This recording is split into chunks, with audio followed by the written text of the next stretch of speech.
Do all bees make honey?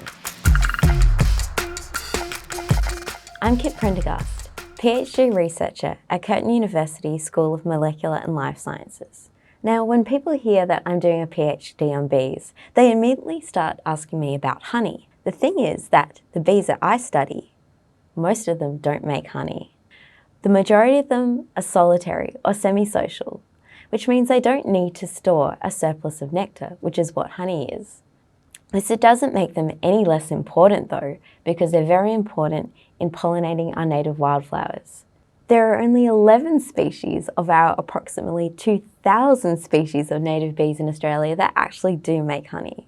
These are the stingless or sugarbag bees, and like the European honeybee, they live in colonies, which is why they make honey, as a surplus of nectar to store it.